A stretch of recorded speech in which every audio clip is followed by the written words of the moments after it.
Un principio general del derecho constitucional es que todos los derechos regulados en la Constitución Nacional son derechos de carácter relativo, es decir, que no existen derechos absolutos en la Constitución Nacional. ¿Por qué son derechos relativos?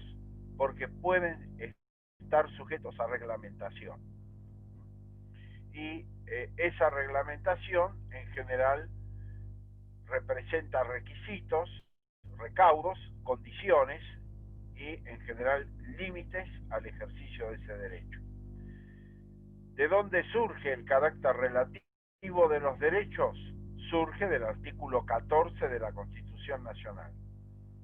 Todos los habitantes gozan de los siguientes derechos sujetos a reglamentación.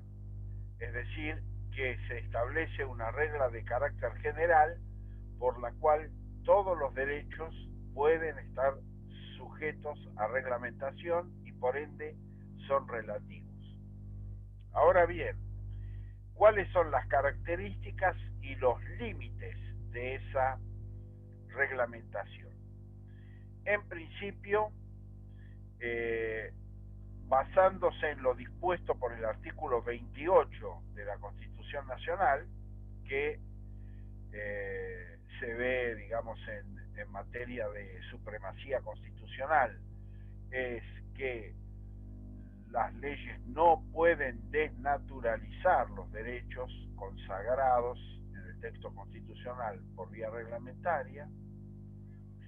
es que la Corte Suprema de Justicia de la Nación desarrolló el concepto de razonabilidad. Es decir, que las reglamentaciones deben ser razonables. ¿Cuál es la regla básica de la razonabilidad? Una relación lógica entre fines y medios establecidos por la ley. Es decir, que se considera en general que una ley es razonable en su reglamentación en la medida en que existe una relación lógica entre esos dos elementos. ¿Cuál es el fin que persigue la ley y cuáles son los medios para el logro de ese fin que la ley establece? Ese es el principio básico y elemental del principio de razonabilidad. Por supuesto que ese principio de razonabilidad, como ya vimos en la clase anterior, está complementado en la medida en que además debe responder del principio de igualdad ante la ley y debe responder al principio de no discriminación. Es decir, que una ley que es discriminatoria, es decir, establece distinciones de raza, de sexo, de etnia, de condición económica, etcétera, para el acceso a un derecho, resulta irrazonable en la medida en que fija pautas de carácter discriminatorio. Es decir, que el principio de razonabilidad está también asociado al principio de igualdad ante la ley, es decir, igualdad de circunstancias para justificar la reglamentación o la misma reglamentación aplicable, y el principio de no discriminación, es decir, que esa ley no puede contener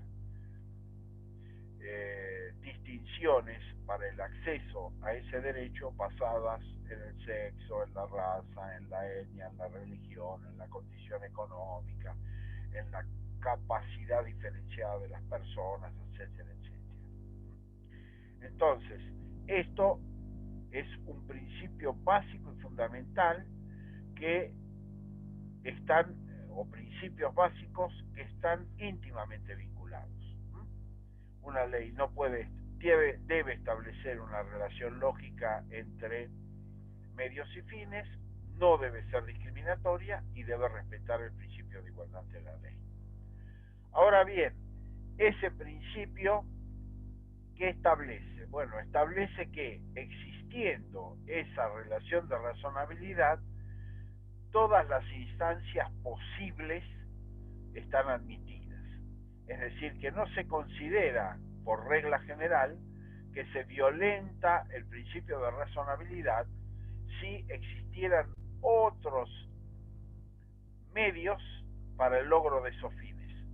en la medida en que los medios por los que el legislador optó guarden relación con los fines que persigue la ley. Entonces, esto generalmente lo que establece la jurisprudencia de la Corte es que a través de esa jurisprudencia no se puede analizar ni la oportunidad ni la conveniencia de esos dispositivos, sino simplemente si existen esos tres elementos básicos: igualdad ante la ley, no discriminación y principio de razonabilidad. En la Argentina, sobre todo a partir del año 2000, de la crisis económica del año 2001-2002, comenzó a desarrollarse un criterio denominado de excepcionalidad económica, que evidentemente terminó, digamos, consagrado jurisprudencialmente por la Corte en la medida en que la Corte admitió la compensación de los depósitos en dólares por un monto en pesos al 1,4% más un interés. Es decir, sustituir la moneda dólares por pesos representaba en última instancia un principio que vulneraba un criterio de razonabilidad en la medida en que lo depositado estaba en una moneda y lo que se reintegraba estaba en otra. Se desnaturalizaba el objeto del depósito. Pero, ¿cuál fue el criterio de la Corte? La situación de excepcionalidad económica generaba esta posibilidad. Esta situación de la excepcionalidad, a su vez,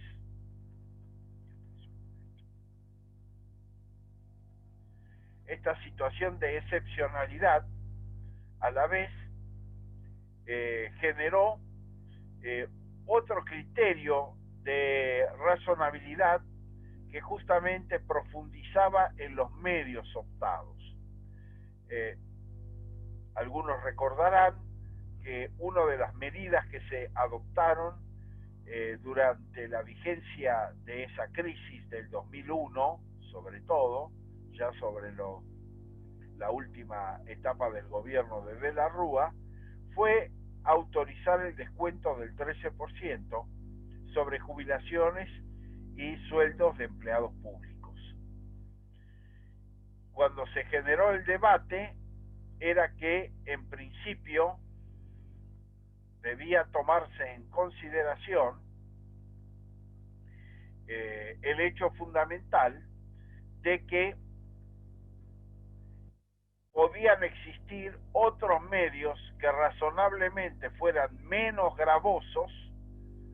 que los optados. Es decir, que el principio de razonabilidad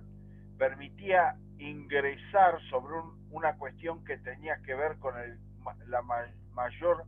gravosidad, es decir, el mayor esfuerzo que generaba ese dispositivo cuando se determinaba el monto mínimo sobre el cual se iba a efectuar ese descuento, que en ese momento era 500 pesos a nivel nacional. Con lo cual se sostenía que en realidad lo que podía haberse llevado adelante es la posibilidad de generar aún un porcentaje mayor, pero afectando montos superiores a los que se habían designado. Es decir, que el 13% para una persona que ganaba 502 pesos o 501 pesos era mucho más gravosa que la que ganaba 5.000 pesos y a la cual se le iba también descontar el 13%. Entonces, ahí la doctrina sostuvo de que además el principio de razonabilidad permitía ingresar en el análisis del mayor o menor grado de perjuicio que esa norma podía llegar a generar. Y entonces ya no solamente se analizaba la razonabilidad, que en este caso estaba dada por la situación de crisis y la necesidad de reducir los gastos del erario público a través de este medio, sino además analizar si eventualmente esos mismos resultados se podían haber obtenido grabando aún con un porcentaje superior a montos mayores a 500 pesos y que en última instancia afectar un descuento del 15% sobre el que gana 5.000 pesos podía resultar aún menos gravoso que descontarle el 13% a que ganaba más de 500. Esta regla de alguna manera se aplicó en la provincia de Buenos Aires con el mismo objetivo, es decir, habilitar el descuento sobre jubilaciones y sobre salarios de empleados públicos, pero se fijó un piso de 2.000 pesos, es decir, que ese descuento se iba a aplicar a partir de ese piso en adelante y por ende los montos menores no iban a ser afectados de esa misma manera. Entonces eso generó un principio que fue más allá del clásico de razonabilidad, es decir, que esa razonabilidad clásica lo único que analizaba era la relación racional entre medios y fines, pero si eventualmente existían medios menos gravosos, esos medios igualmente no podían establecerse como alternativa. A partir del 2001, de la crisis económica del 2001, la doctrina comenzó a analizar además no solamente la relación entre medios y fines de carácter razonable, sino que además los medios utilizados resulten los menos gravosos, obteniendo los mismos resultados. Es decir, que los resultados no modificaban el ahorro en este caso sobre el erario público, pero que el sector social afectado era aquel al cual el impacto económico era menor. Entonces, esto también fue un criterio que se fue desarrollando en materia de reglamentación. El segundo aspecto tiene que ver con el criterio de sobre qué temáticas el Estado puede avanzar de un modo reglamentario. En este caso tenemos que partir de la idea decimonónica y sobre todo liberal de nuestro propio texto constitucional, en la medida en que ese criterio de liberalidad representaba que la persona titular de un derecho la podía ejercer de un modo libre y ilimitado en términos generales. Es decir, en la medida en que yo era titular de un derecho, ese derecho lo podía ejercer. Por ejemplo, el derecho a la propiedad lo podía ejercer de un modo autónomo, libre y sin condicionamientos. Esto se reflejaba además que el Estado no tenía intervención alguna en las relaciones privadas entre personas, es decir, la posibilidad de que el Estado, sobre todo a partir de la legislación o a partir de la justicia, es decir, del Poder Judicial, pudiera intervenir esas relaciones y ponerlas en tela de juicio desde una perspectiva constitucional en la medida en que resultaban desequilibradas entre los intereses y los derechos en juego entre partes. Frente a esta situación, hay dos criterios de reglamentación o que habilitan la posibilidad de que el Estado reglamente los derechos y eventualmente ingrese dentro de las relaciones particulares o relaciones privadas. Y estas son, en principio, una restrictiva, que es el sistema continental europeo, donde aparecen determinados principios básicos mínimos, como son salubridad, por un lado,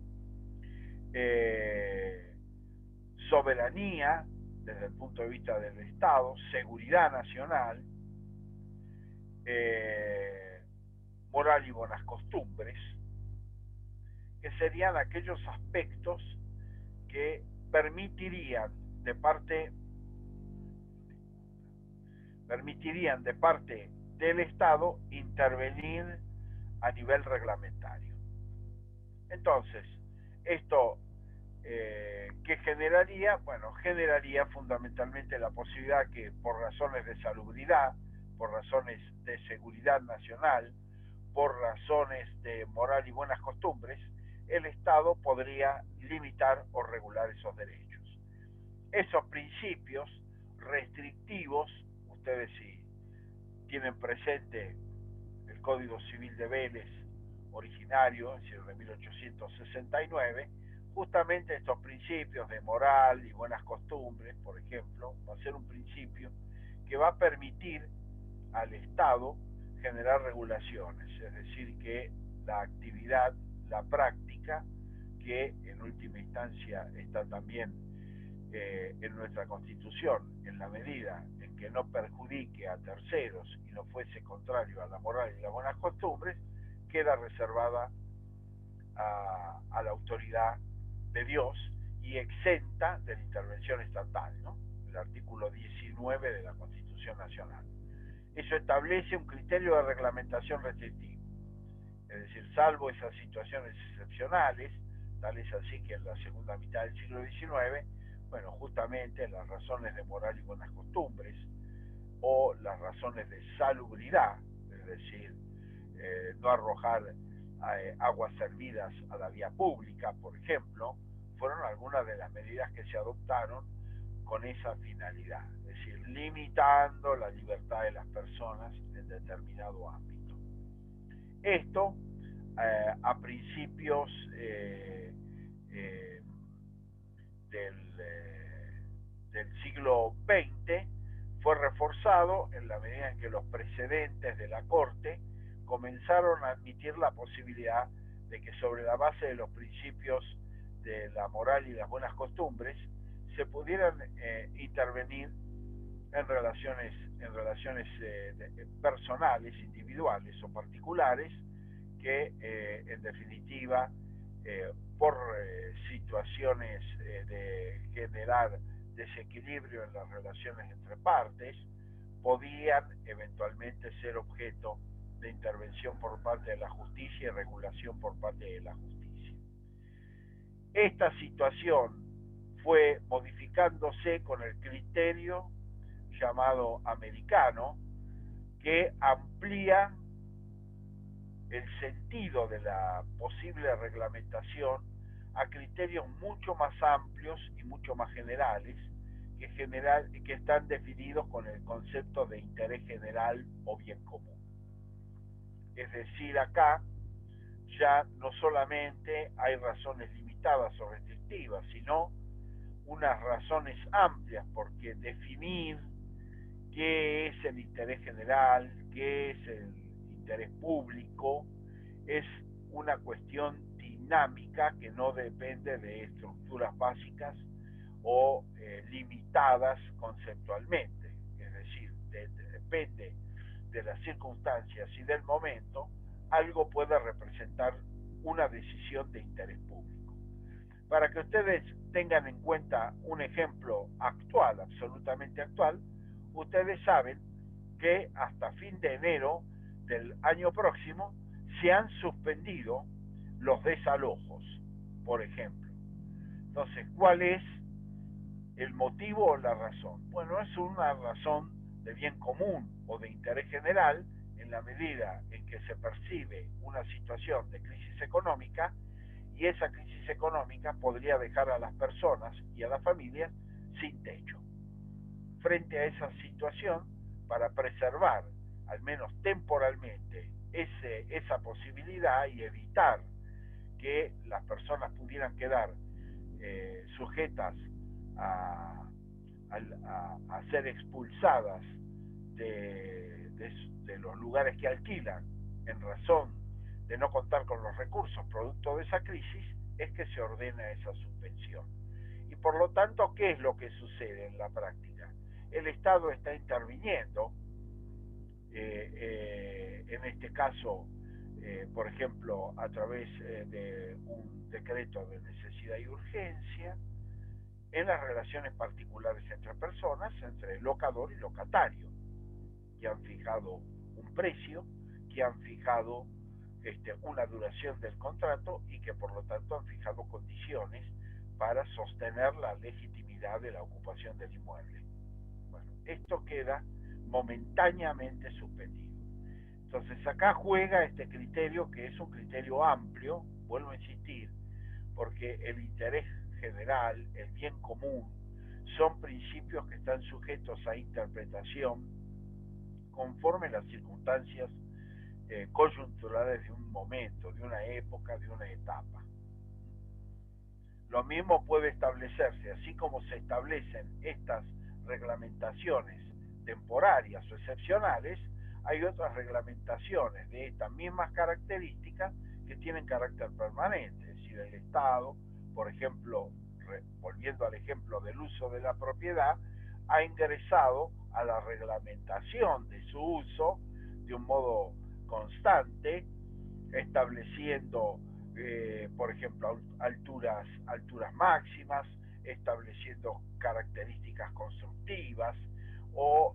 estableciendo limitaciones a las construcciones a realizar, etcétera, etcétera, estableciendo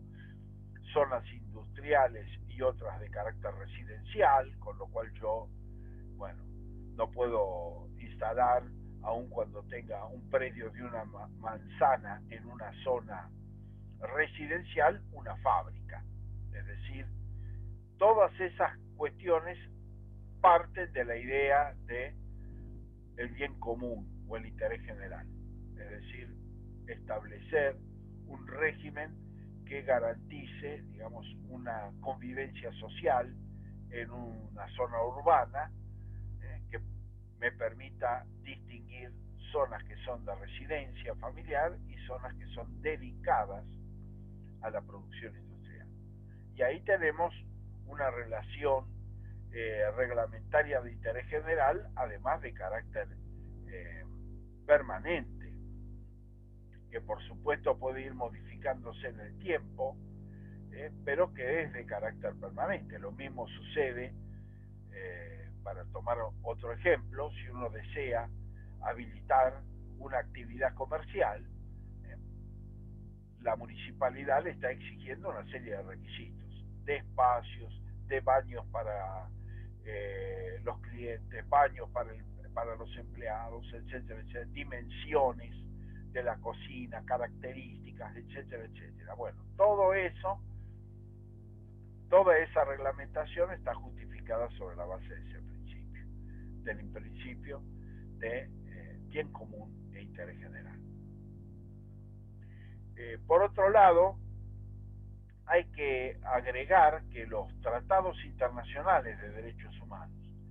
en general han incorporado otro requisito u otra condición para esa reglamentación, además del bien común o el interés general,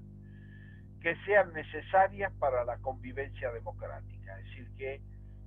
esto genera también, por un lado, una posibilidad de reglamentación, en la medida en que esta reglamentación resulte necesaria para la convivencia democrática, pero también está estableciendo límites a determinadas reglamentaciones que puedan restringir derechos de tal manera que puedan obturar, impedir o dificultar la vida democrática entre las personas. Entonces, este es un concepto que también los tratados de derechos humanos han ido incorporando, porque en general, y sobre todo en el sistema interamericano de protección de derechos humanos, la relación entre derechos humanos y democracia es una relación estrecha y está reflejada, en principio, en los criterios de reglamentación que la convención, como la Convención Americana de Derechos Humanos, contiene en el artículo 29 en ese sentido, y el artículo 32 también de esa convención. Por otro lado, otra característica que se va a incorporar, sobre todo vinculada con la Convención Americana y con la interpretación, es que en general la doctrina y también la justicia interamericana han establecido de que si se restringe un derecho, al menos esa restricción debe partir de una ley en sentido formal, es decir, en nuestro caso, una ley del Congreso Nacional, a nivel nacional, o de las legislaturas provinciales. En cambio, cosa que se ve cuando se habla del tema de supremacía constitucional, en cambio sostienen de que si se trata de ampliar los derechos, las jerarquías normativas ceden.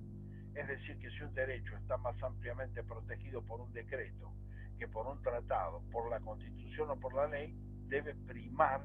esa norma aún de rango inferior, pero que genera una mayor protección. Esto también juega de alguna manera, ya no tanto en los límites de la reglamentación, sino sobre todo en cuanto esa reglamentación es legítima, cuando establece restricciones, y cómo debe aplicarse esa reglamentación si la misma establece una mayor accesibilidad y disponibilidad del derecho. Entonces, esos conceptos, vuelvo a insistir, que están en el artículo 29 y que se analizan en el contexto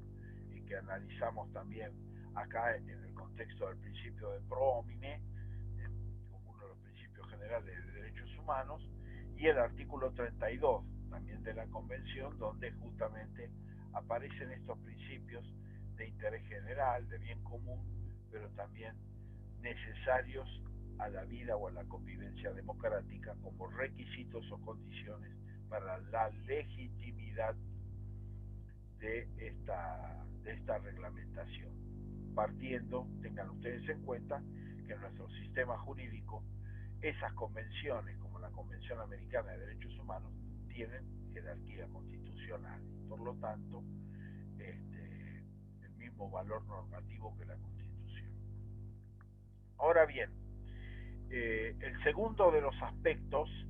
que se tratan en este módulo es el tema de los estados de excepcionalidad institucional. ¿Qué significa un estado de excepcionalidad institucional? Bueno, la posibilidad de limitar excepcionalmente, como su nombre lo marca, la vigencia de los derechos y garantías establecidas en la Constitución Nacional. Las situaciones de excepcionalidad institucional pueden ser muy variadas. Hay constituciones comparadas que incluyen, por ejemplo, el toque de queda, por ejemplo, es decir, la imposibilidad de circular dentro de un horario por razones de seguridad, por ejemplo, es decir, establecer el toque de queda a partir de las 10 de la noche hasta las 8 de la mañana, con lo cual la persona no puede circular, hay una restricción al derecho ambulatorio, y por el otro lado, el Estado puede intervenir deteniendo o limitando la libertad de quien viola ese principio. En nuestro sistema constitucional nacional, esa regla de excepcionalidad la constituye lo que se conoce como el estado de sitio. El estado de sitio está regulado en el artículo 23 de la Constitución Nacional. ¿Qué dice el artículo 23? Bueno, en primer lugar, fija las situaciones que pueden generar la declaración de estado de sitio, que son dos: conmoción interna o invasión externa. Es decir, la posibilidad de que exista una situación de conmoción interna o que exista la posibilidad de una invasión externa, exterior. Esas son las dos causales que el artículo 23 habilita, con lo cual, en principio, la situación debe ameritar o una conmoción interna o debe ameritar la posibilidad de una amenaza, es decir, tomar conocimiento de que el ejército, por ejemplo, de un país limítrofe está armándose, acercándose a las fronteras con la posibilidad de cruzarlas, por ejemplo. Entonces ahí habría un peligro de invasión, o la posibilidad de una invasión, o en los casos concretos en que esa invasión se ha materializado a partir del ingreso de fuerzas armadas de terceros estados dentro de nuestro perímetro territorial soberano. Ahora bien, ¿quién determina que estamos frente a una situación de conmoción interna o estamos frente a una situación de amenaza de invasión externa? Bueno, en el primer caso, conmoción interna, quien lo determina es el Congreso Nacional, porque le corresponde a este declarar el estado de sitio. Es decir, que el Congreso Nacional debe ameritar si una situación determinada es generadora de conmoción interna, de una situación de crisis interna, de una situación que puede derivar en una crisis institucional, por ejemplo. Le corresponde, en este caso, su declaración al Congreso Nacional, es decir, a la Cámara de Diputados y a la Cámara de Senadores de la Nación. Cuando se trata de invasión externa, esta le corresponde al presidente de la República con acuerdo del Senado. En principio, en este segundo caso, esta situación se plantea de un modo diferenciado porque una de las atribuciones del Poder Ejecutivo es declarar la guerra. Y entonces se entiende que una invasión externa o el peligro de una invasión externa es, digamos, pueden constituirse los prolegómenos o la posibilidad de declaración de esta guerra. Y por otra parte, se requiere el acuerdo del Senado porque el Senado representa a la totalidad de las provincias argentinas y a la ciudad autónoma de Buenos Aires. Con lo cual habría un acuerdo de todo el territorio nacional frente a esa declaración. En el caso de la conmoción interna, a su vez, la reforma de 1994 incluyó la situación en la cual el Congreso estuviese en receso. El Congreso Nacional tiene un receso de 3 meses, es decir, concluye sus sesiones ordinarias el 30 de noviembre de cada año, comienza sus sesiones ordinarias el 1 de diciembre y finaliza, digamos, comienza el nuevo proceso el 1 de marzo del año siguiente y fenece el estado de inactividad el 28 o 29 de febrero.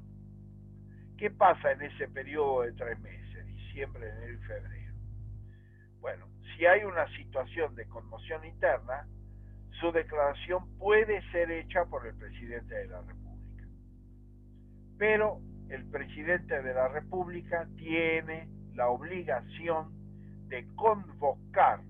a sesiones extraordinarias en forma inmediata al Congreso Nacional para que avale o rechace esa declaración. Esta inclusión constitucional se efectúa sobre la base de que la práctica institucional argentina previa había permitido al presidente de la República, frente al receso del Congreso, a declarar por sí el estado de sitio, lo que podía también o generó situaciones efectivamente de abuso. Máxime cuando hasta 1994 el periodo de receso legislativo era de 6 meses, es decir, el Congreso comenzaba sus sesiones el 1 de mayo y concluía sus sesiones ordinarias el 30 de septiembre, y a partir del 1 de octubre y hasta el 30 de abril estaba en receso. Por supuesto que ese modelo se correspondía con el modelo de un territorio y de una movilidad adecuada a la mediados del siglo XIX, donde era evidente que los diputados, que los senadores de las provincias necesitaban retornar a sus territorios de origen para luego volver a las sesiones que se llevaban adelante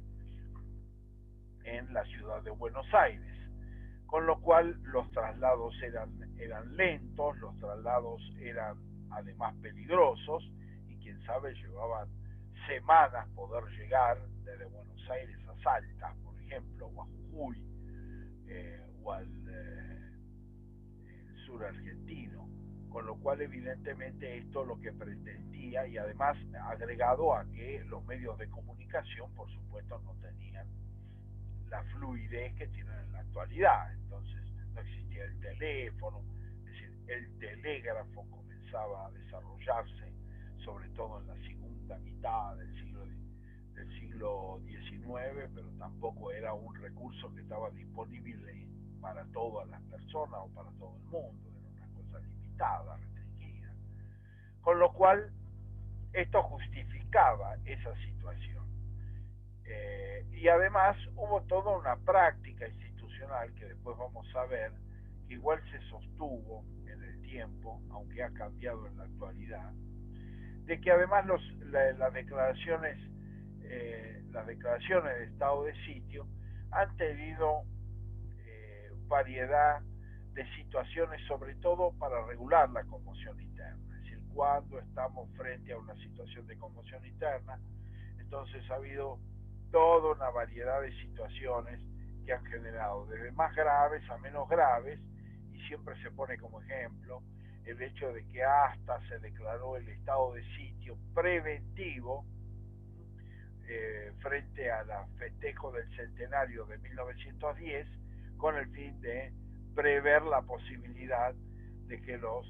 sectores, sobre todo de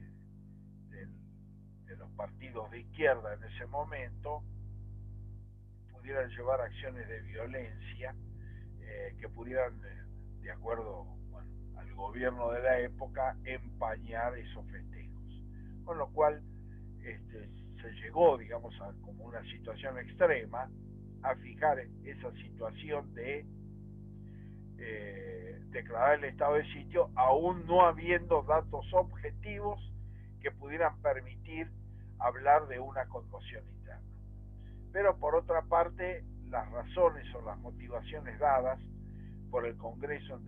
distintas circunstancias y por el presidente de la República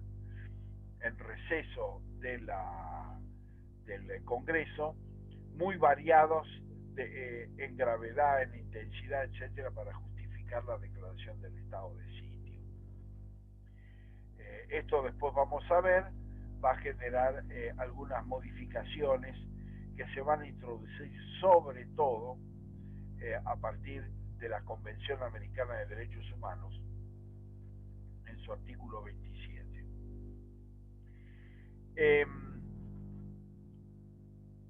¿Por qué es importante la declaración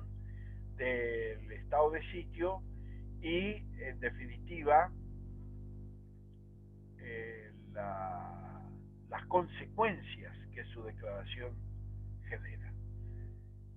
Esa declaración le permite al presidente de la República detener personas por sí y trasladarlas de un punto a otro del territorio nacional. Esta situación es una situación que de absoluta y total excepcionalidad. ¿Por qué? Porque en principio la detención de personas le corresponde al Poder Judicial, no le corresponde al Poder Ejecutivo. El estado de sitio genera una situación de excepcionalidad que habilita al presidente de la República a detener personas y a trasladarlas de un punto a otro del territorio.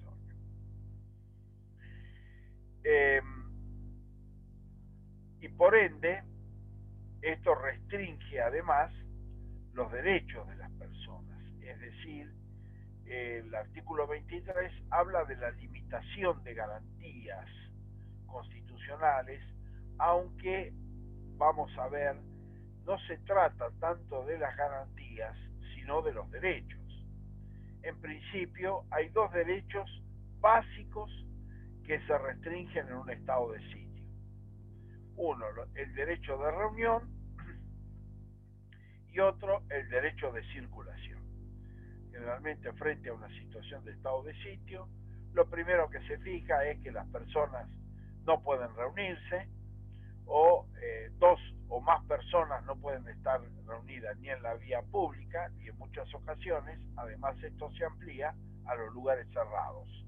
Es decir, que no puede haber reuniones ni en la vía pública ni en lugares cerrados. Y esto es una limitación que es general. La segunda es la ambulatoria, es decir, no solamente desde la perspectiva de que el presidente la puede restringir o limitar por voluntad propia, sino además por el hecho de que se pueden establecer reglas, como expliqué antes, que limiten la circulación, es decir, que digan que las personas dentro de un horario no pueden circular, que deben estar en sus domicilios a partir de tal hora, que cualquier persona que se la vea circulando va a poder ser detenida, arrestada por el presidente de la República y puesta a disposición del Poder Ejecutivo, y por ende esto genera restricciones de esos dos derechos inicialmente, aunque después pueden establecerse restricciones a otras actividades. Otras actividades que pueden ser las actividades políticas, las actividades sindicales, por ejemplo, que están también vinculadas con el derecho a reunión y con el derecho de asociación, por ejemplo. Entonces, no permitir que los partidos políticos se reúnan o debatan, o lo mismo con respecto al tema de los sindicatos, es mucho menos ejercer el derecho a huelga, etcétera. Es decir, hay toda una serie de derechos que pueden ser sujetos de restricción. Y a la vez hubo todo un debate, sobre todo en el sistema americano de protección de los derechos humanos, si esto alcanzaba también a las garantías, es decir, cuáles son estas garantías, sobre todo el habeas corpus, en la medida en que estamos hablando de la libertad ambulatoria y eventualmente el ejercicio del amparo.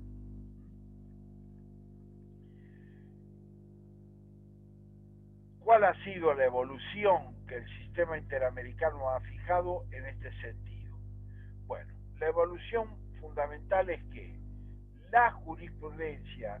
de la Corte Interamericana de Derechos Humanos, a partir de dos opiniones consultivas, que fueron la opinión número 8, la opinión consultiva número 8 y la opinión consultiva número 9, dijo en términos contundentes de que las garantías, partiendo, vuelvo a insistir, del habeas corpus centralmente, no puede ser limitado aún en las situaciones de excepcionalidad institucional, es decir, el caso nuestro del estado de sitio. Por lo tanto, el habeas corpus puede efectivamente ejercerse en la medida en que la restricción de la libertad ambulatoria está en juego, que es la garantía específica que protege el habeas corpus. la libertad ambulatoria. Y eventualmente, si hay perjuicio de otros derechos, podemos incluir también, o se puede incluir el amparo, ¿no? La posibilidad de interponer el amparo, aún dentro de estos mecanismos de excepcionalidad. A partir de ese momento, al menos en el sistema interamericano, no se discute más sobre la posibilidad de interponer un habeas corpus o de interponer un amparo según el caso, que es la protección de los derechos constitucionales en general, a excepción en este caso de la libertad ambulatoria. Y en la actual Constitución, la protección de los datos personales, que es propio de la habeas data. Ahora bien, además de esta interpretación que pone límite a la posibilidad de suspender el habeas corpus y el amparo, otra cuestión que se ha debatido es cuál es el alcance que el examen de esas garantías puede permitir en relación al estado de sitio. Hay dos criterios, un criterio amplio, que fue el criterio que adoptó además la ley de habeas corpus 23.098, que se sancionó durante la presidencia de Raúl Alfonsín, que además es conocida como la ley de la Rúa, porque fue impulsada por el senador de la Rúa, esta ley, que establece que no solamente yo puedo examinar la relación de razonabilidad entre los motivos de la declaración del estado de sitio y los motivos de la detención de la persona que interpone esa acción, sino además examinar si las razones dadas por el legislador para declarar la situación de conmoción interna tenían la suficiente gravedad para ello. Es decir, que me permite examinar, de acuerdo a este criterio amplio, me permite examinar tanto los motivos dados para la declaración del estado de sitio, como además mi situación particular respecto a mi privación a la libertad ambulatoria. Ahora bien, la jurisprudencia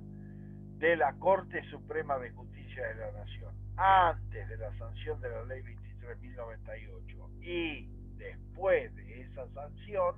estableció el criterio restrictivo, estableciendo que las razones o motivos dados por el Congreso Nacional, en este caso para declarar el estado de sitio por conmoción interna, no podían ser examinados, constituían atribuciones o facultades propias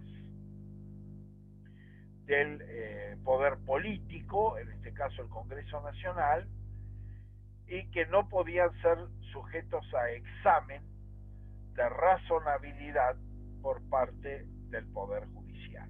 Es decir, es uno de los casos típicos de cuestión política no justiciable. Esto es lo que ha permitido en la práctica que los motivos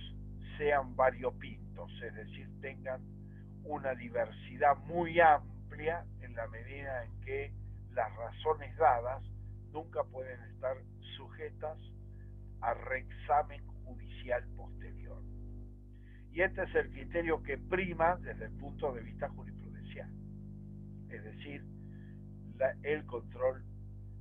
estricto, restrictivo, solamente en los casos en que se deba determinar una relación de causalidad entre la detención efectivamente cumplida y las razones dadas para la declaración de estado de sitio. Es decir, debe existir una relación de razonabilidad. Es decir, si lo que se ha establecido es,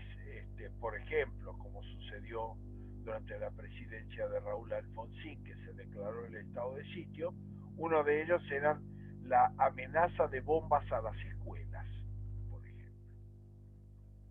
que existía la posibilidad de que se colocaran bombas en colegios, en instituciones escolares. Entonces, si a mí el Poder Ejecutivo me detiene, me tiene que detener en razón de entender que yo puedo fomentar la colocación de esas bombas o eventualmente estar operando para colocar una. Pero no me puede detener por otro motivo, es decir, no puede detenerme por vagancia o por ebriedad, simplemente porque está el estado de sitio y me puede detener. Debe existir una relación de razonabilidad entre los motivos dados por el legislador para dictar el estado de sitio y los motivos dados por el presidente de la República para detener a una persona y ponerla a disposición del Poder Ejecutivo Nacional. Ahora bien, la Convención Americana de Derechos Humanos ha establecido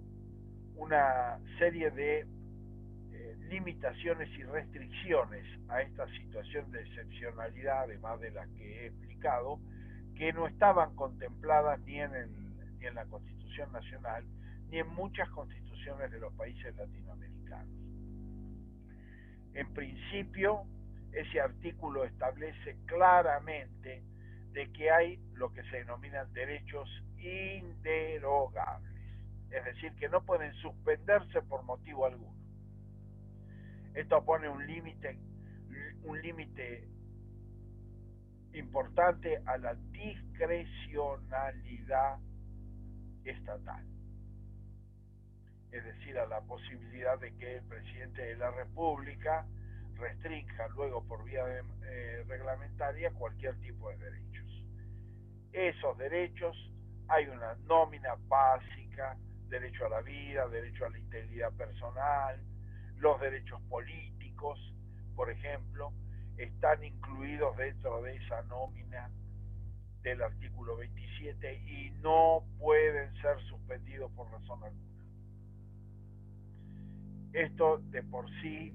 ya fija un límite, porque justamente la experiencia latinoamericana en general, previa a la convención, era que había un abuso de esas suspensiones, y esas suspensiones podían abarcar un sinnúmero importante de derechos afectados. El primer límite: hay derechos inderogables que no pueden ser suspendidos por motivo alguno. El segundo límite, que surge del artículo 27, es que a la vez debe existir un principio de razonabilidad entre los derechos cuya vigencia se limita y las razones dadas para declarar el estado de sitio en nuestro caso. Es decir, que a la vez no se puede suspender todos los derechos, y a su vez los que son suspendibles deben guardar relación entre los motivos de la declaración y los derechos restringidos. Este es un segundo nivel de limitación. El tercer nivel de limitación es el que está dado por la duración de la declaración de estado de sitio. Lo que establece la Declaración Americana es que el estado de sitio tiene que tener una duración razonable y debe estar fijada en el acto de declaración, sin perjuicio de que si las causales continúan, el órgano habilitado puede prorrogar su vigencia. Pero la idea básica es que la declaración de excepcionalidad institucional sea limitada en su duración en el tiempo. Y esa duración tiene que ser razonable conforme el conflicto o el motivo que le da origen. Esto también tiene que ver, o se aproxima claramente a la experiencia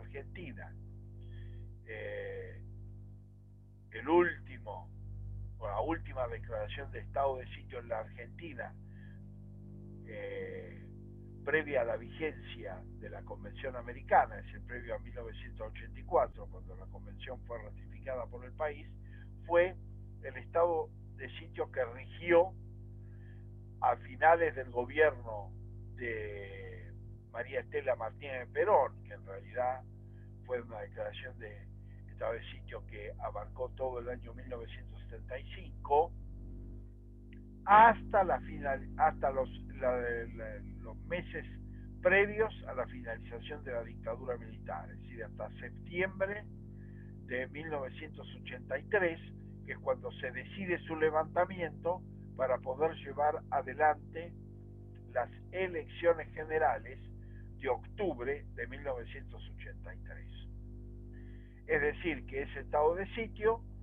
duró desde 1975 a 1983,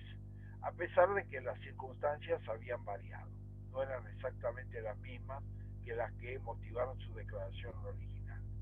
Para evitar estos excesos y estos abusos, en este caso temporales, la Convención Americana establece la limitación. Y estas limitaciones, hubo dos oportunidades durante la presidencia de Raúl Alfonsín que se declaró el estado de sitio, y ya en esas circunstancias se estableció una duración limitada del tiempo, conforme lo establece la Convención Americana. Finalmente, y ya dentro del contexto del sistema interamericano de protección, el artículo 27 establece que para aducir internacionalmente un Estado la situación excepcional producto de la aplicación, por ejemplo en nuestro caso, del estado de sitio, debe haberlo denunciado a las autoridades del sistema interamericano, es decir, a la Secretaría General de la Organización de Estados Americanos. Es decir, que eventualmente, si frente a la violación de derechos el Estado quiere utilizar como defensa esa declaración de estado de sitio, debe haber denunciado ante el órgano interamericano su existencia, su duración y, por supuesto, el cumplimiento de las condiciones y los requisitos que para su dictado establece el artículo 27 de la Convención Americana de Derechos Humanos. Ahora bien, la declaración de estado de sitio, el artículo 23, establece que puede ser declarada en todo o en parte del territorio. Es decir, que se puede declarar el estado de sitio en una parte del territorio nacional o se puede dictar el estado de sitio en la totalidad del territorio nacional. Esta es una posibilidad que fija el artículo 23, con lo cual si hay una crisis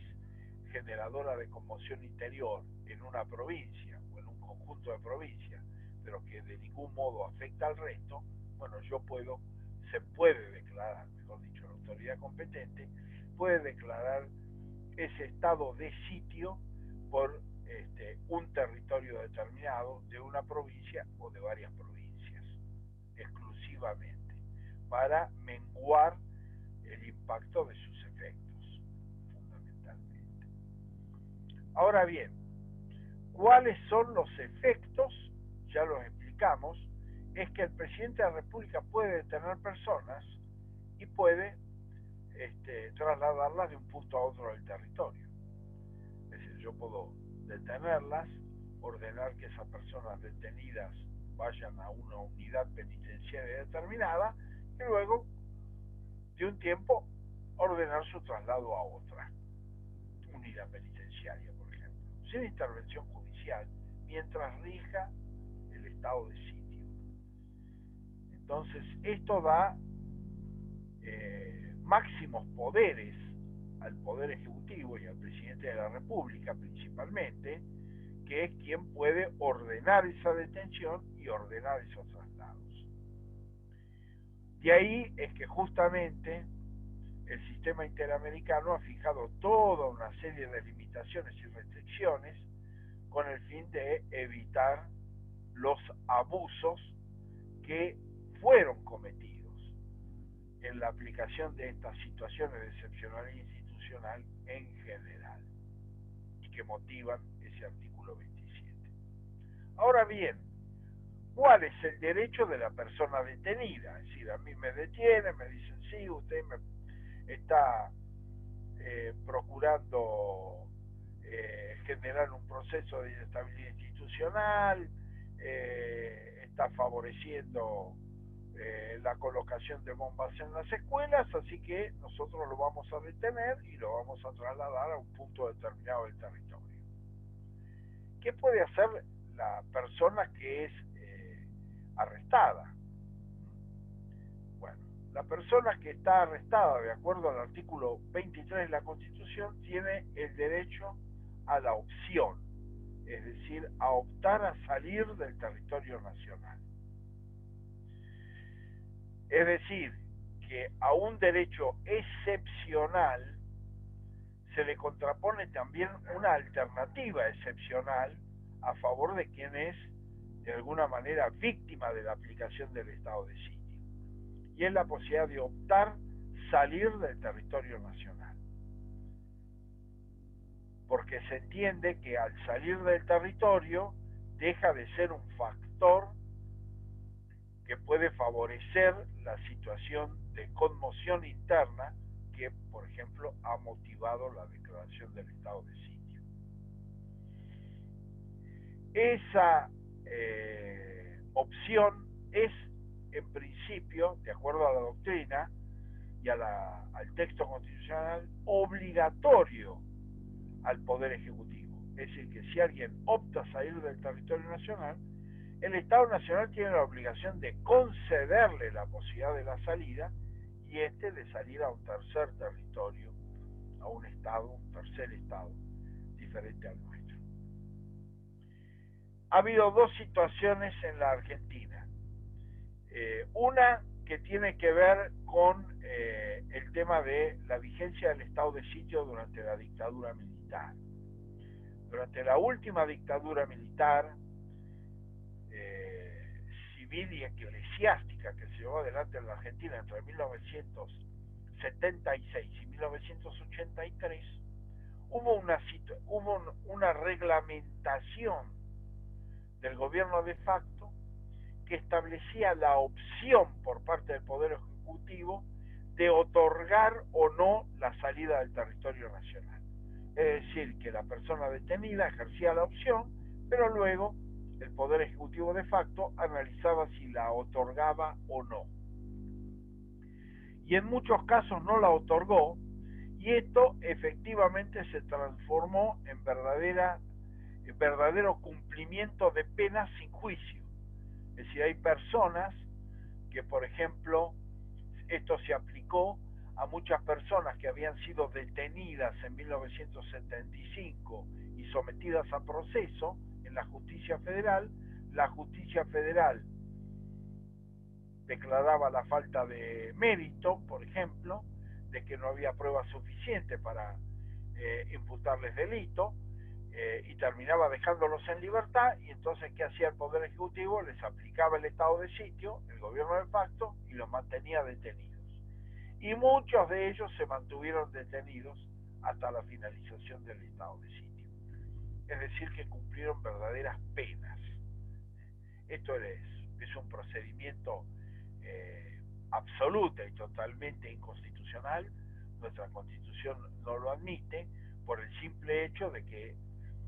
justamente la forma o la única forma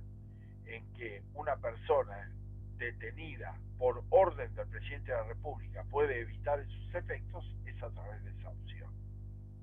Entonces, esa opción es de carácter obligatorio, es decir, no puede ser sometida, digamos, a reglamentación, y por ende no puede ser negada por el Poder Ejecutivo. Otra cuestión es una cuestión técnica que aún en situaciones de normalidad institucional puede generar debate interpretativo. y es, ¿qué pasa si la persona opta a salir del territorio, está detenida por el Poder Ejecutivo, opta y se va del territorio? Por ejemplo, establece su residencia en la ciudad de Montevideo, en el Uruguay. Pero después de un mes o dos, estando aún vigente el estado de sitio, regresa al territorio nacional. La discusión es, bueno, no tanto si el Poder Ejecutivo puede volver a detenerlo, porque evidentemente si dio motivos para detenerlo inicialmente, los va a tener ahora, con el retorno. Pero la cuestión es, ¿puede volver a optar salir del territorio nacional? Bueno, la mayoría de la doctrina sostiene que sí, que aún violando su obligación de no retornar, pero detenido en razón de la aplicación del estado de sitio, la persona detenida puede volver a optar salir del territorio. Por supuesto que una vez que el estado de sitio ha fenecido, es decir, se ha cumplido su plazo y no ha sido renovado, toda persona que ha salido del territorio nacional puede libremente regresar al mismo. Es decir, el Estado ya no puede volver a detener. Lo que puede suceder, y esto efectivamente se produjo, vuelvo a insistir, en las experiencias posteriores a 1984, durante la presidencia de Raúl Alfonsín, es que la persona detenida a disposición del Poder Ejecutivo Nacional luego sea puesta por el Poder Ejecutivo Nacional a disposición del Poder Judicial competente. Entonces, en ese caso, ya es ese Poder Judicial el que decidirá eventualmente sobre su libertad y la continuidad o no del proceso. Pero ya esa persona que fue detenida en el marco del estado de sitio, pero luego puesta a disposición del Poder Judicial competente, queda sujeto a las reglas propias del Poder Judicial y por lo tanto de las garantías propias de ese proceso.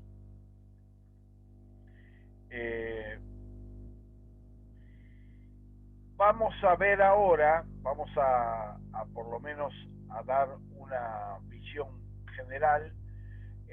entrando ya sobre el módulo sexto, al tema del derecho a la vida. El derecho a la vida es considerado como el derecho fundamental o el derecho humano fundamental en la medida que el resto de los derechos consagrados, tanto en el sistema nacional como en el sistema internacional de protección de los derechos humanos, tiene a la vida como presupuesto necesario. Es decir, que sin vida no hay derecho a la libertad religiosa, a la libertad ambulatoria, a la integridad personal, etcétera, etcétera, etcétera. Es decir, que es un derecho calificado como fundamental en la medida en que es condición necesaria para gozar el resto de los derechos. Nuestra Constitución nacional, tanto histórica como reformada en 1994, no contiene un dispositivo que aborde el tema del derecho a la vida en forma expresa. Ya antes de la reforma de 1994, la Corte Suprema de Justicia de la Nación había declarado, en los términos del artículo 33 de la Constitución Nacional, que el derecho a la vida era un derecho implícitamente protegido por la Constitución Nacional. Y por lo tanto, aún antes de la reforma de 1994, el derecho a la vida tenía protección constitucional. Vuelvo a insistir que la reforma de 1994 no incluyó un artículo que expresamente hablara del derecho a la vida en su texto, pero la regulación convencional de los tratados, pactos e instrumentos internacionales de derechos humanos jerarquizados dieron al derecho a la vida esa jerarquía constitucional por imperativo del artículo 75, inciso 22. Pero, como hemos visto, digamos, en teoría constitucional, esos tratados jerarquizados no constituyen texto constitucional, sino forman parte del bloque de constitucionalidad. Y por lo tanto, nuestra constitución formal carece hasta el presente de un dispositivo expreso en materia de derecho a la vida, cosa que en cambio sí se introdujo en la Constitución de la provincia de Buenos Aires en 1994, donde se fija el principio general de que toda persona tiene derecho a la vida desde la concepción y hasta la muerte natural.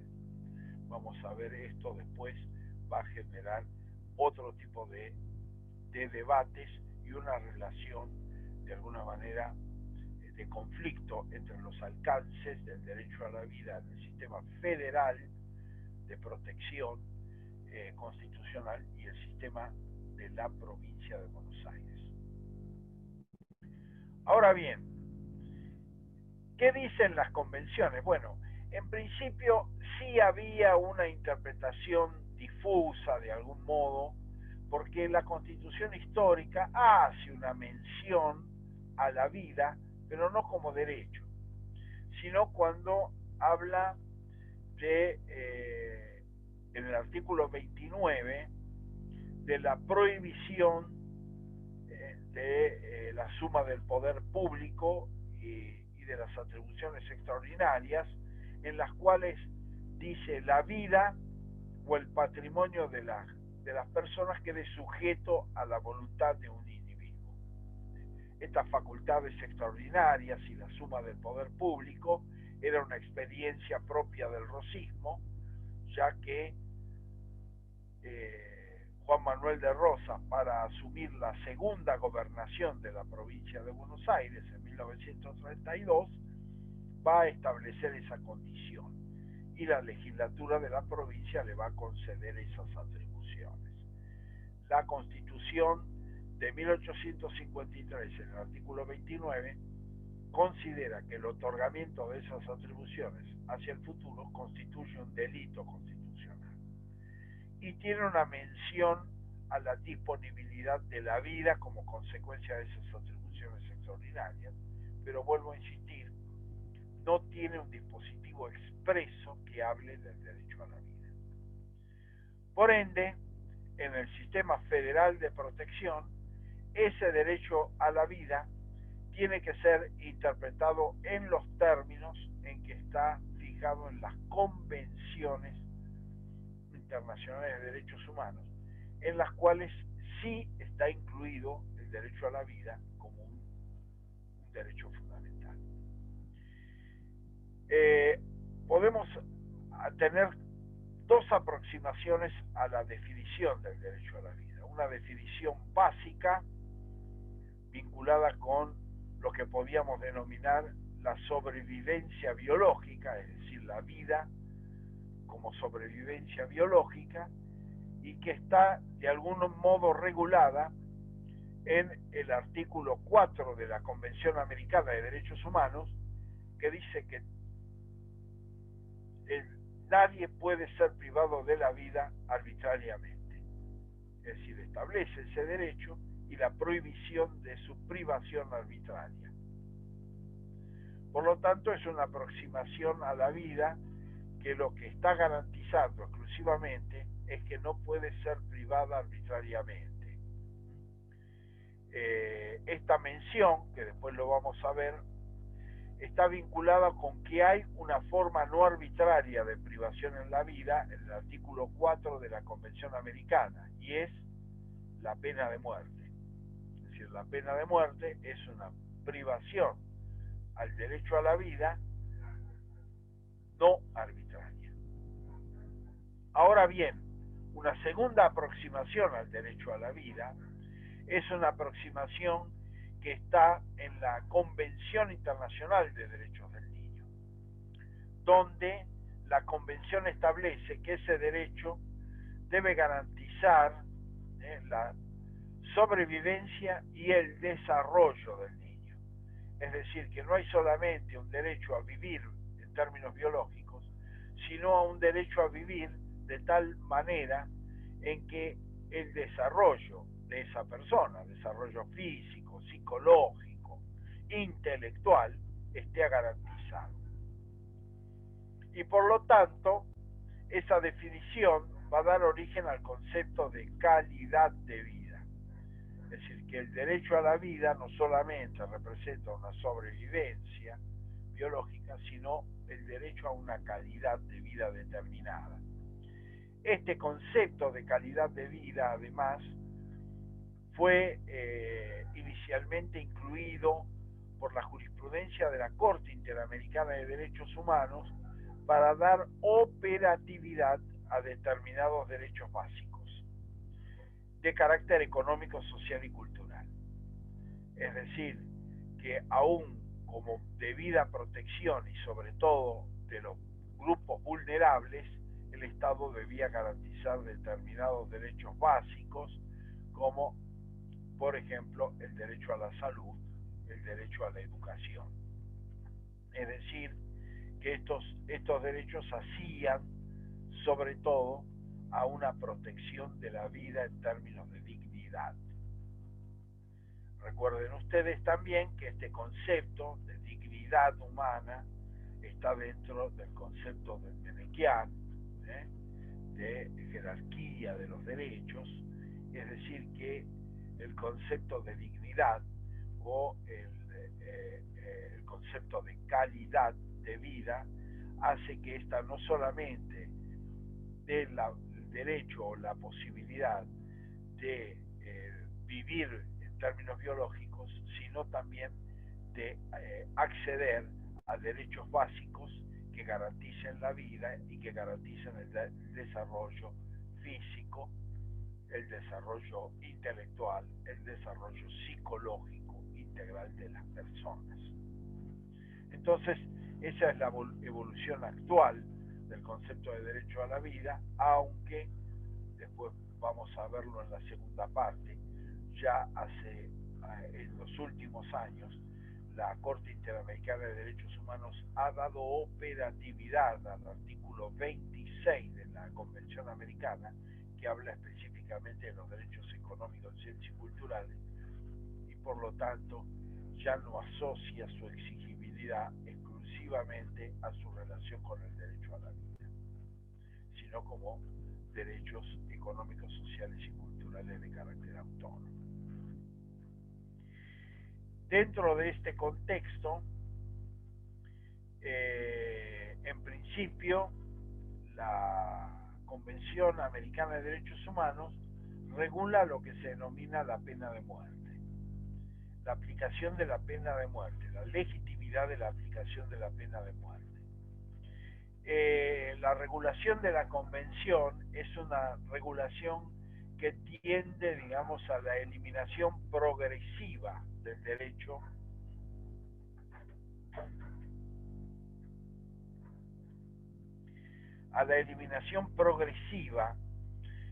de la pena de muerte. ¿A partir de qué reglas? Bueno, en principio de dos reglas generales. La primera de ellas es que el país que no cuente con la pena de muerte al momento de ratificar la Convención Americana no puede reponerla en su legislación interna. Por lo tanto, si un Estado no tenía en su legislación al momento de la ratificación de la Convención la pena de muerte, no la podía reponer. La segunda es que si la tenía, no la podía extender a otros delitos. Es decir, que no podía extender su aplicación a otros delitos, salvo a los que tuviera efectivamente previstos. Este criterio restrictivo a la vez después fue aplicado en la opinión consultiva 4 por la Corte Interamericana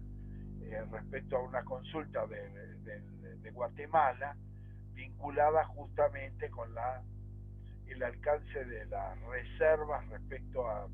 formuladas por el Estado de Guatemala respecto a la aplicación de la pena de muerte, y donde justamente imperó una interpretación restrictiva de la Corte respecto a la posibilidad de que Guatemala extendiera a otros delitos esa pena, después de haber ratificado la Convención Americana. Además de esta situación, digamos, de estas dos reglas generales, a su vez, en el caso de que la legislación interna tuviera prevista la pena de muerte al momento de la ratificación de la Convención, hay otros requisitos que la Convención establece, que es que la pena de muerte solo puede aplicarse a los delitos más graves, por una parte, y que en el caso de aplicarse esa pena de muerte no puede hacerse ni a menores de 16 años, a menores de 18 años, no se puede hacer ni a menores de 18 años, ni a mujeres embarazadas, ni a mayores de 70 años. Con lo cual también la aplicación de la pena de muerte se restringe en esos casos. Nunca un menor de 18 años puede ser condenado a pena de muerte, tampoco una mujer embarazada, y por supuesto que no solamente en el periodo de gestación, sino además después que ha dado a luz, puede ser aplicada la pena de muerte, ni tampoco a los mayores de 70 años se les puede aplicar la pena de muerte. Así que hay restricciones en ese sentido. Y finalmente, las últimas restricciones es que la sentencia que se dicte debe ser una sentencia que se encuentre firme, por una parte, es decir, que no haya recursos pendientes de resolución, y por el otro lado, que si la persona ha solicitado el beneficio de la amnistía, del indulto o la conmutación de penas, debe haber una resolución previa de carácter negativo por la autoridad competente para poder aplicar esa pena. Es decir, esos beneficios, amnistía, es un beneficio amplio que otorga el Congreso Nacional y que es de potestad propia del Congreso, por el cual tanto el delito como la pena dejan de ser considerados tales. El indulto, que significa una autoridad, en el caso nuestro de la Constitución Federal, una atribución del Presidente de la República, por el cual puede suspender o dejar sin efecto la aplicación de la pena establecida en una sentencia. Y finalmente la conmutación de pena, que es la posibilidad de cambiar una pena por otra, es decir, una pena más gravosa por una menos gravosa, que sería el caso típico norteamericano, por el cual se pretende que el gobernador del estado conmute la pena de muerte por la pena de prisión perpetua. Lo que dice la Convención es que esos beneficios deben ser expresamente resueltos, es decir, debe haber un pronunciamiento, en este caso desfavorable, al beneficio requerido por la autoridad competente para luego poder aplicar la pena de muerte. Es decir, que este es, digamos, la regla de progresividad hacia la eliminación de la pena de muerte en nuestro sistema convencional americano. Ahora bien, también la jurisprudencia, en el caso de la aplicación de la pena de muerte por el estado de Trinidad y Tobago,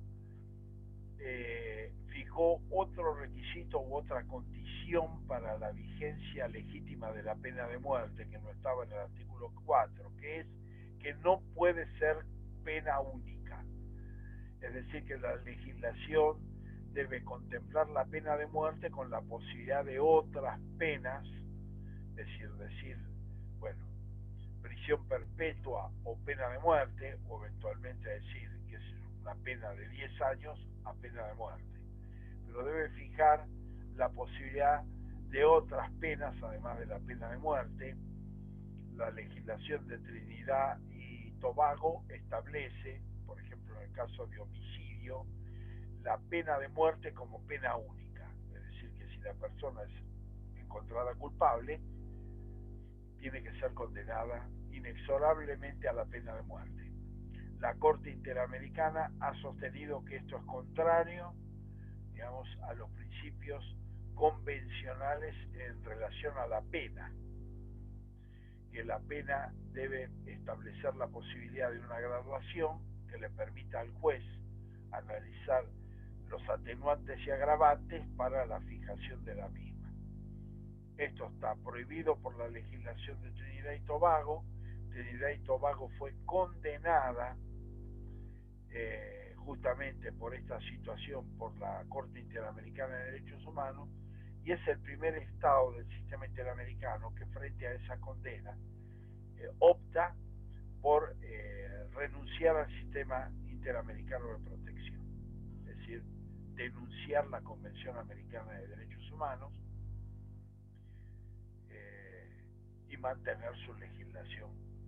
de la pena de muerte como pena única en el caso de homicidio. ¿Cuál es la situación de la Argentina en relación a la pena de muerte? La situación de la Argentina en relación a la pena de muerte es que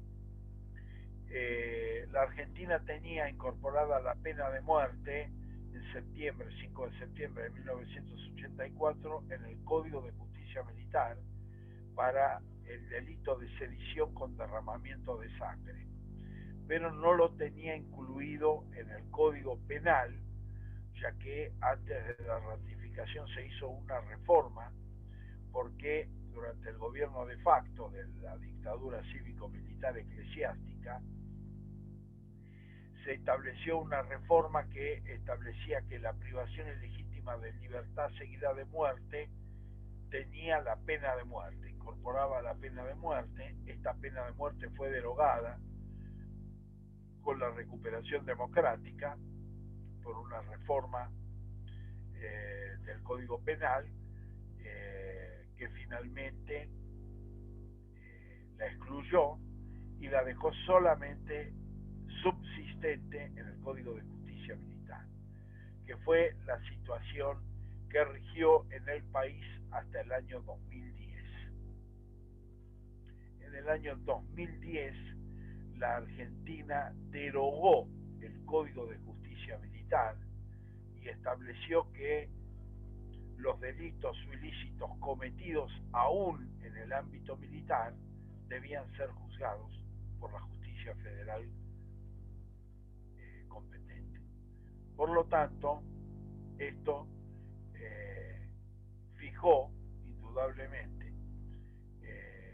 la eliminación definitiva de la pena de muerte de la legislación argentina. Y contemporáneamente con esto, la Argentina ratificó la Convención Interamericana para la Abolición de la Pena de Muerte, es decir, la imposibilidad, reforzó este punto de vista con una convención que imposibilita la incorporación de la pena de muerte en la legislación argentina, aunque, vuelvo a insistir, la propia convención la tornaba imposible después de derogado el Código de Justicia Militar, porque una regla general de la convención es que el que no tiene la pena de muerte no la puede reponer. Pero en principio la Argentina abolió la posibilidad de la pena de muerte ratificando esta convención. Es decir, que además de las reglas progresivas de la Convención Americana, la República Argentina forma parte de la Convención Interamericana para la Abolición de la Pena de Muerte. Y en principio, sobre esa base, la legislación argentina no puede reponer de modo alguno la pena de muerte dentro de la legislación nacional. Bueno, dejamos acá la clase del miércoles, que va a ser la última clase antes del primer parcial. Vamos a desarrollar algunas cuestiones vinculadas con el principio y fin de la vida y algunos de los derechos complementarios, digamos, vinculados con el derecho a la integridad personal, sobre todo, y al tema de la prohibición de la esclavitud y la servidumbre. Muy bien, nos vemos entonces el miércoles. Muchas gracias, profe.